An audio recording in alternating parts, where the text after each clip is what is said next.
Welcome, everyone, to Manny's Irish Pub Sports Betting Show, powered by Wager Talk and Sports Memo. He changed his name. It's Finn at Wager Talk now. It's no longer Effin' Tony. I didn't change it. It must be you know how that stuff is, typically when I log on, it'll just bring up the screen, and all that stuff's already, it's Populated. It's already populated, and I think I'm using a different browser today, so that's why. That says Finn. That's okay. We'll just tell everybody it is Finn at Wager Talk or at Finn at Wager Talk, and F and Tony are the same thing. I need to.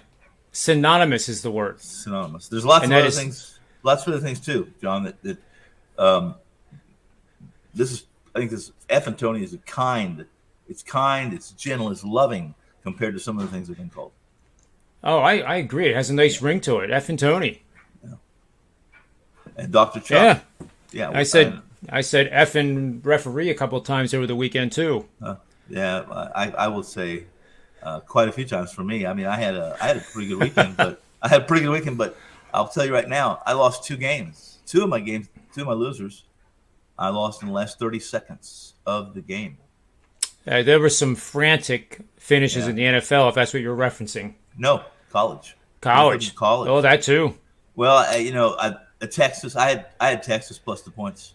And I did too. I did too. 21. You figure that's going to be a 3-point game. We're still going to cover. And there were some calls in that game that were mysterious. But then listen. It's not a bad beat. We got beat. Our clients lost. That's it. That's all that should be remembered. We have to be better. There we go. Well said. Yeah. And my other tough loss was Mississippi. Oh, yeah. Who was covering there at the end until they gave up the touchdown, and then Arkansas goes for it instead of going into overtime. You couldn't fault them. That was a good call. The defenses were just exhausted or out of shape or something. Yeah. I had my other loss was I had Wake Forest minus 6. Wake Forest takes the lead, and they let this very similar to what happened. The running back. What was the kid for what's his name? It's horrible. I have to remember this, but OU, or not OU, but Syracuse scores a touchdown with 37 seconds to go in the game. It goes to overtime, and Wake still wins, but they win by 3. That's right. That's correct. Yeah, that was one of my free picks. Yeah, that I had. It was my $2 Tuesday. So there were a lot of people that either, first off, Syracuse, I outlined it and I expressed it and explained it that they're better than prior. Yeah, anytime this Syracuse Orange team couldn't keep their quarterback upright for the last 3 years. I mean, it was basically whoever's going to play quarterback was being. It was a slaughter, absolute slaughter. So they were better. They've been better. Unfortunately, I thought a guy I really like, Clausen. Coach Clausen is always overachieves. I mean, they play far above their skill set typically, right? What I didn't like was how they made very few adjustments too. They didn't bring safety up in the box for the Syracuse quarterback, who's a dual threat. He's more of a runner quarterback than he is passing quarterback, and they never once really said, "Listen, you're not going to get a yard running. You're going to have to beat us to the air." And they never made that. It just felt like they never made that defensive adjustments, which really surprised me. That said, Wake is what? They're 6-0. They're the best, the highest ranked team in the ACC, and at this point forward, everyone who's listening, they're an absolute fade because despite the fact that they're 6-0. Despite the fact that they're the top team in the ACC, they are going to be their tag. Whatever you're going to carry, whatever you're going to be handcuffed with, supporting Wake is probably going to be a little too much. I can't agree more. And when I saw the polls come out, of course, I knew where Iowa was going to be. But in our description on our YouTube page for the show, I put Iowa number 2. What, in wrestling? That too, probably. With all due respect, they've worked hard to earn this record. The injury to Clifford is not an excuse. It's not woulda, shoulda, coulda club for Penn State. These things happen. the quarterback that came in was overwhelmed, but he was doing his best. I mean, these kids are young. I mean, you can't, fault them when they're suddenly put into these situations that are high pressure. Not every one of these kids has played 4 consecutive state championships and 1 in high school. So I think that along the lines of Wake Forest, I think one of these weeks Iowa will be a fade, and it might be a big one on my card. Well, much like Texas A&M was my 10-unit SEC game of the month. Yeah, I will say this I'll say this about Iowa. If it's going to be a fade, it's going to be a fade because you're giving double digits. Let me tell you, that'll happen. That will happen. It's already happened this week. Purdue.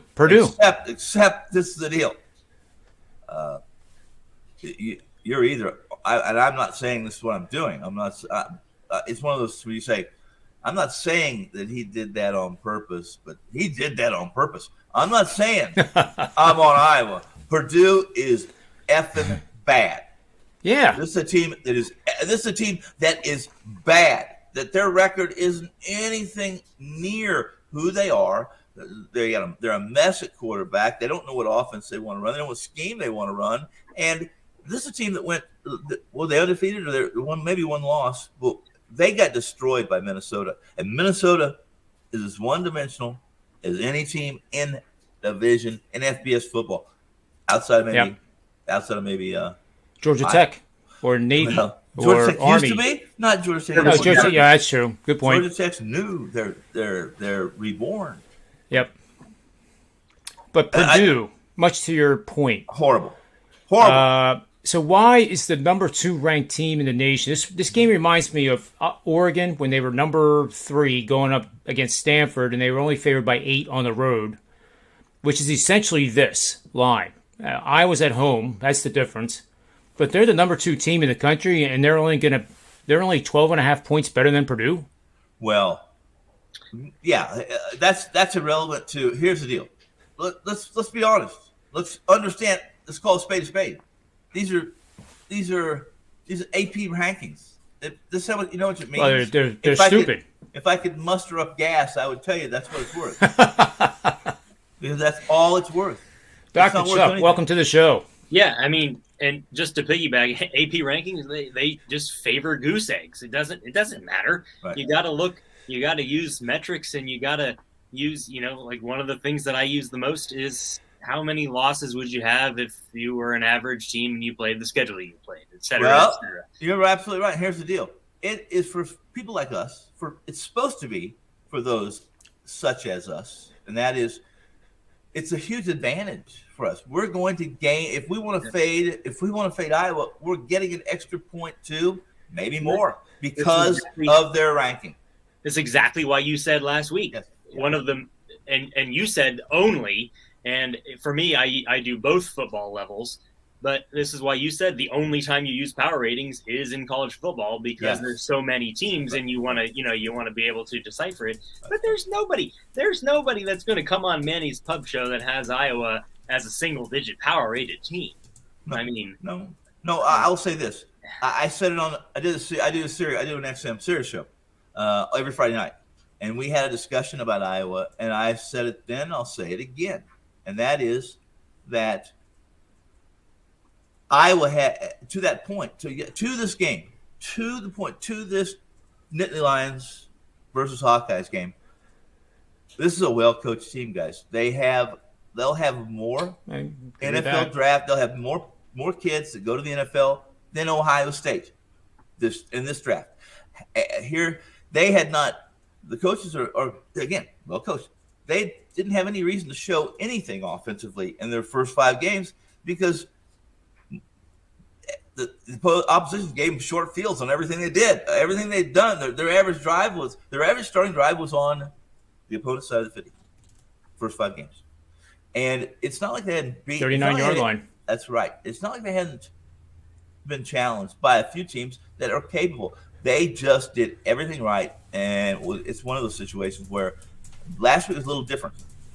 And we saw it until Clifford left. They were still challenged. They were offensively challenged. Now, I don't know that that's going to be the case against Purdue. Purdue, if anything, Purdue has to score 30 to win, and both of us, all three of us, know they're not scoring 30 against Iowa. And that's Is that over 3 games or just the one? You made a point that you looked at the line and said Vegas thinks the number 2 team in the nation is only 12 or 13 points better than Purdue. They know. No, they just. Well, no, I mean the betting community. Right. That's our behavior. But I think it could. You could also look at it as a, Rob hated using that term last week, letdown. And I'm not saying it's not a letdown game, but Purdue's not going to score. It's like Tony was saying this makes me feel like that Wisconsin 24-0 blah. I'll say this: when they opened this game up, guys, my first thought again, I can be impulsive. In fact, I can be very impulsive and obsessive, but I wanted to jump this at 12 and a half because I figured it was gonna the public might move Iowa. Wait, let's. Oh, everybody and their brother's going to take Iowa. Let's do this. Let's also say this. Let's call a spade a spade. Most of the public that plays Big Ten games, the majority of the public, know the Big Ten. They also, even the public that play Big Ten games, know Iowa being a 2-touchdown favorite as a road team. I will say this. Let me tell you this. It's going to be hard for even an average weekend warrior who's a Big Ten fan who doesn't even look at a box score, let alone specific metrics in college football that we use, the underlying peripherals that are much more telling. I will say this though. When we have time, and we don't have time because guess what? I have a 1:30 date with a supermodel, so I have to go. But which one is it now? Real fast, F and Tony. This is in Iowa City again. Oh yeah, no, it's in Iowa. Yeah, but I was going to say I want you to look at. There's going to be a few times that Iowa's going to go on the road. Okay, in this last 6 games they play, 5 games they play after this one. If you look at the coach, look at this team's record as double-digit favorites on the road, Iowa, and it's stupid good. I'm talking about I'm not talking about just 65 good. I'm talking about 80% against the number. Not straight up, against the number. First off, there's not in Big Ten play. Let's be honest. First off, Iowa hasn't been there's not a whole lot of double-digit road favorites in Big Ten play, good or bad.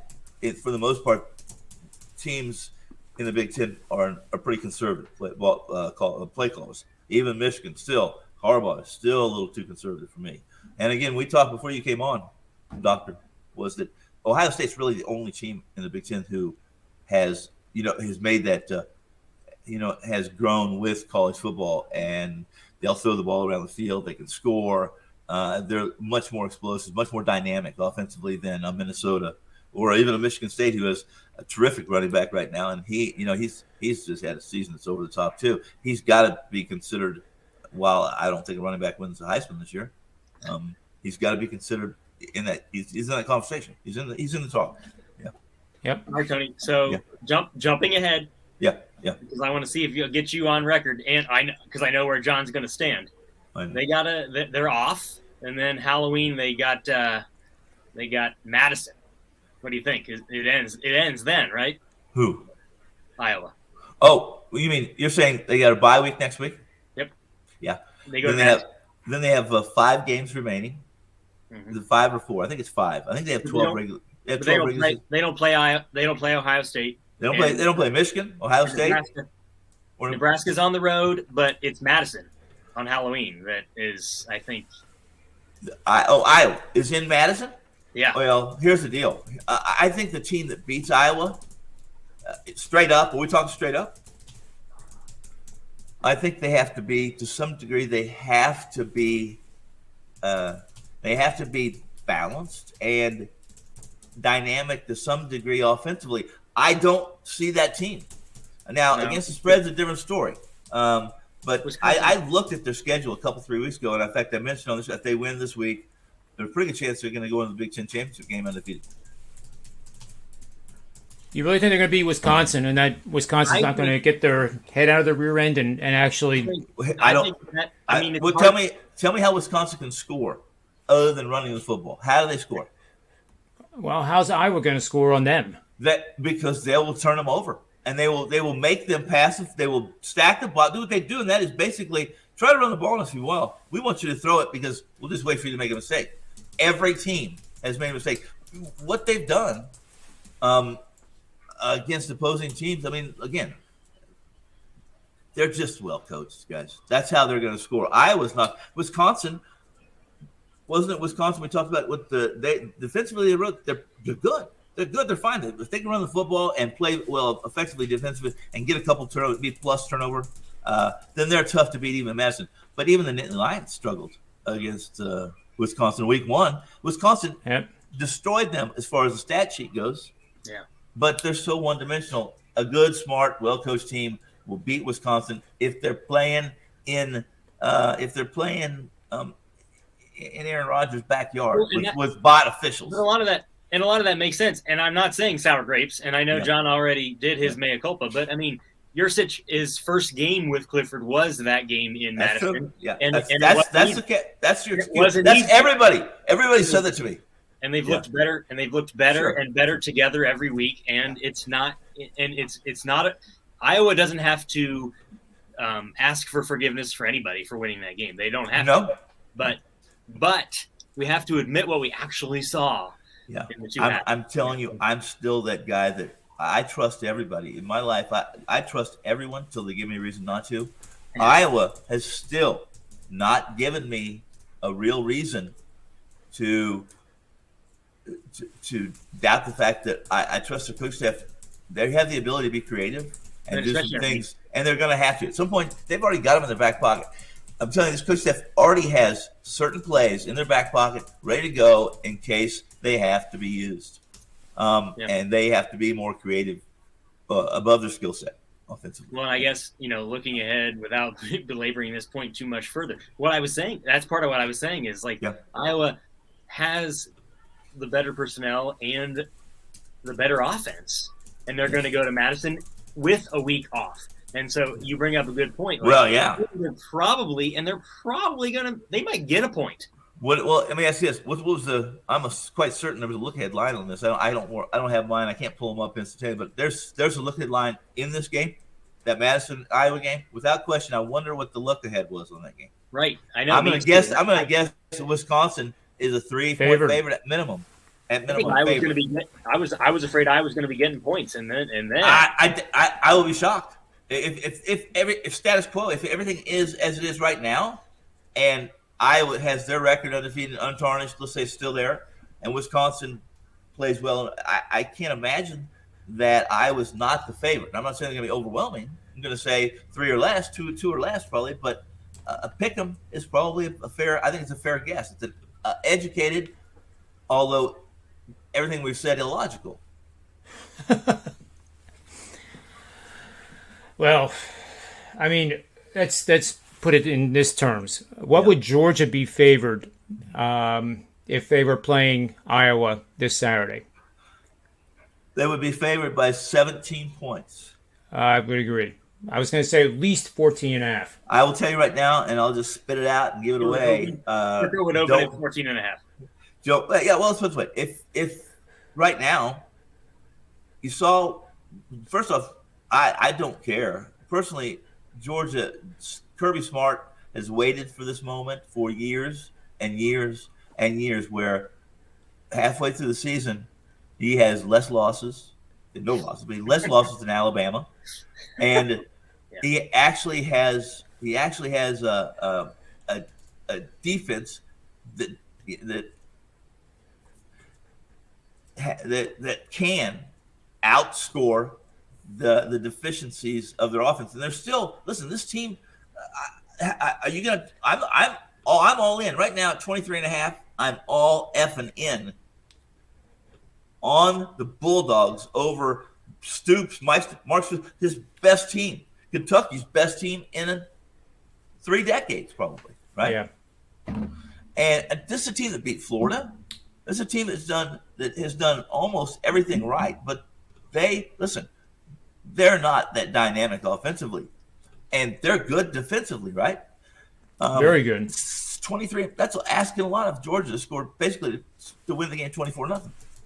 It reminds me a lot of, I was pretty big on Arkansas, 18.5. I thought, wow, Pittman and Smart, that correlation there, that's a lot of points. And this, to me, it feels like the books are thinking, all right, well, we already had this game once, and we only put out 18.5, so we got to put another touchdown on there. John asked a good question. John, was it you? Who asked the question? Who asked the question? What would Georgia be favored by? And that was me. Okay, let me ask this then. I'll make it even tougher. Would this total be more in Iowa and Georgia? Would the total be more than 35? And that's That's a pretty low college football total. But would it be 40? Maybe. Yeah. Well, you had Alabama playing, who was it? Mississippi the other week, and the halftime total was 41.5 for the first half. Yeah, there's a total that opened up at 83 yesterday. 83. Wow. What was that? That's Ole Miss, right? Yes. Let me see. I want to see something right now on that total. It's come down 79.5 now. Hooker. Well, yeah, because Heupel and Hooker look good. Yeah. So and they're 80. Let me see. 80. Well, it's showing here. Circus still has it at 80 here in town.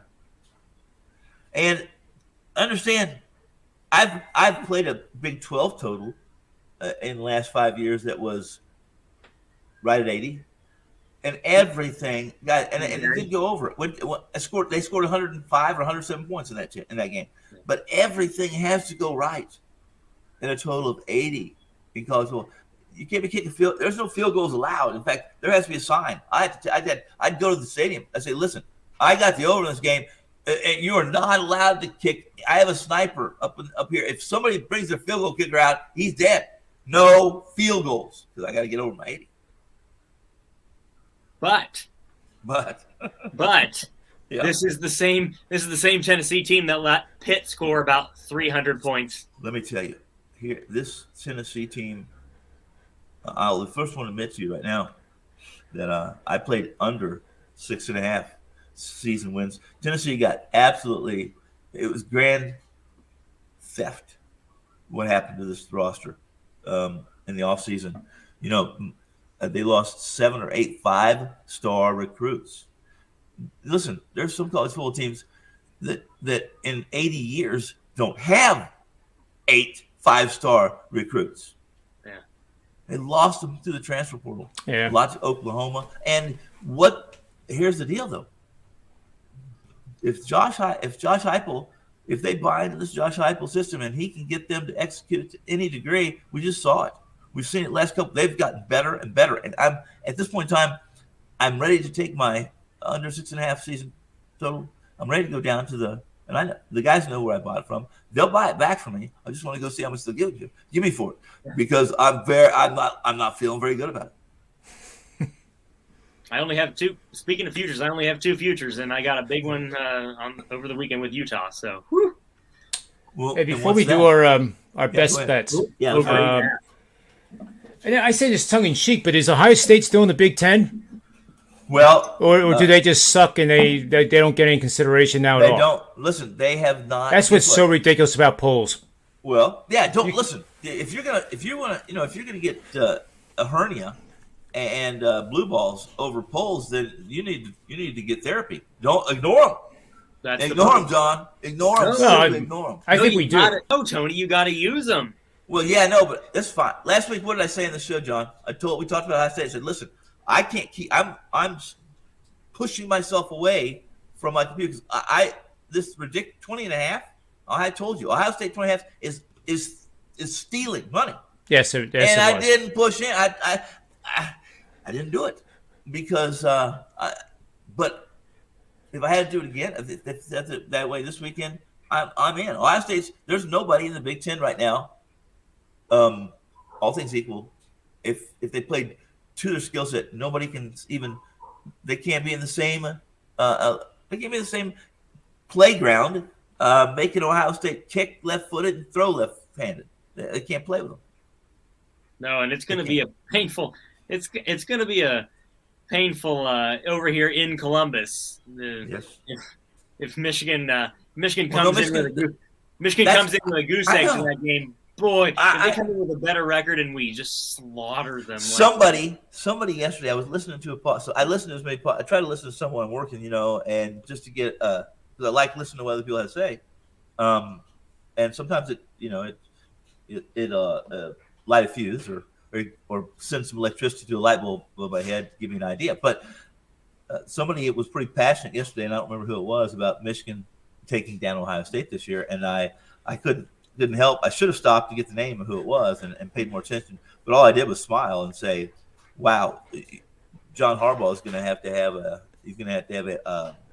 a scheme transplant in his head for him to be able to take down Ohio State."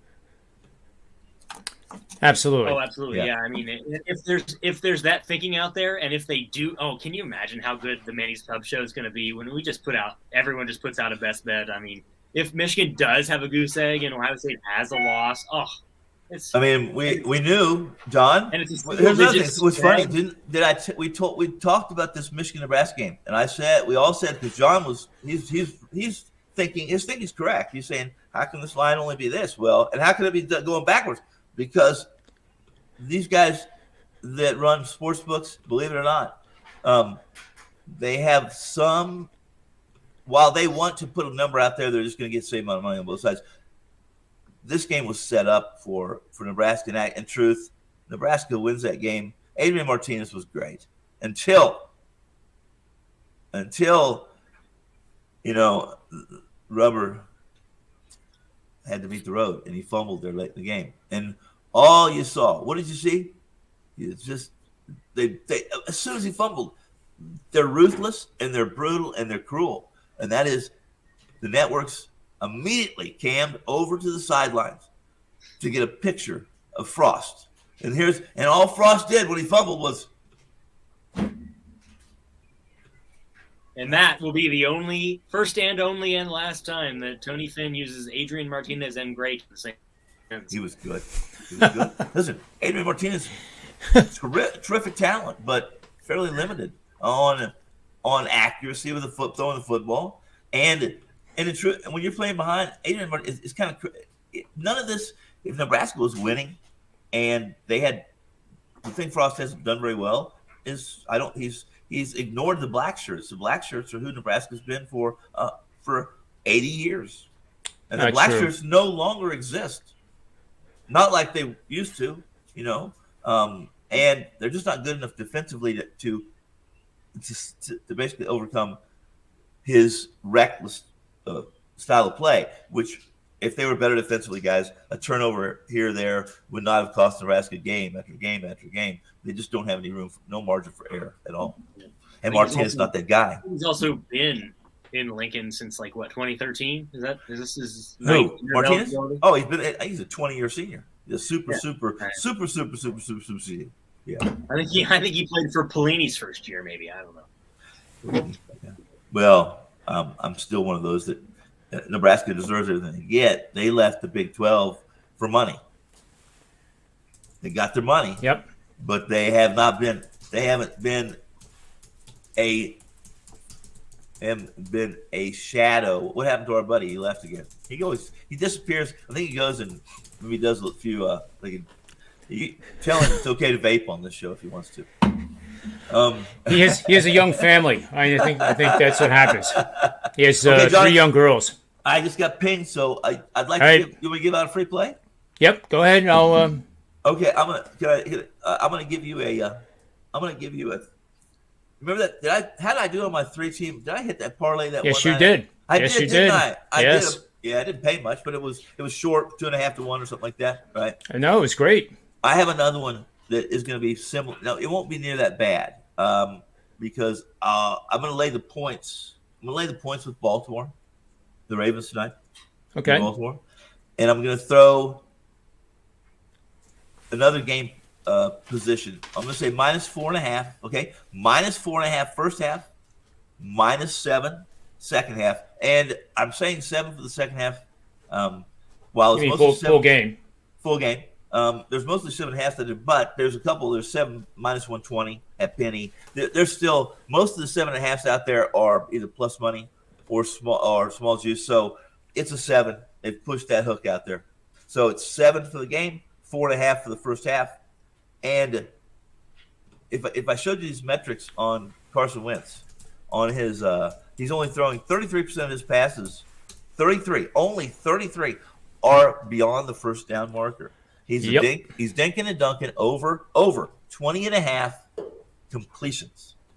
They're going to fall behind, and they're going to dink, dunk, and over 20.5. And I got it at minus 113 at Penny. And there you go. I like those that three. one. Those three. You combine those three, and you're probably going to get you're going to get closer to a true 3-team parlay price, because I'm not putting the money line on Baltimore on either first half or for game. Then we'll get pretty close to a true 3-teamer. Okay. Yep, that sounds real good. I'll let you get going, and then I'll do my pick here, and I'll conclude the show on my own. Tell the doctor. The doctor dunking out on us. Yeah, no, it's gotta stop doing that. I know. Okay, I'll see you tomorrow. All right, thanks for your time, Tony. Have a good night. You too, bye.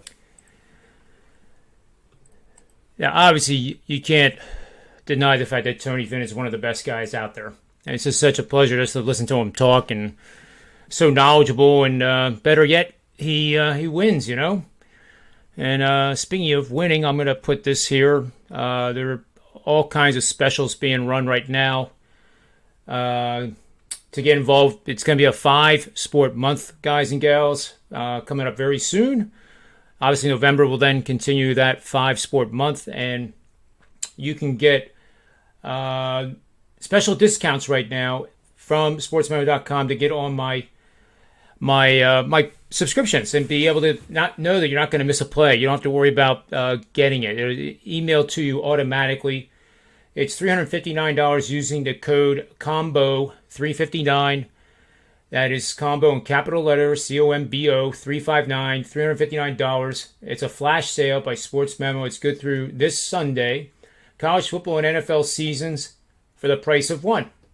So that is a great deal. And you see in the bottom, the records speak for themselves.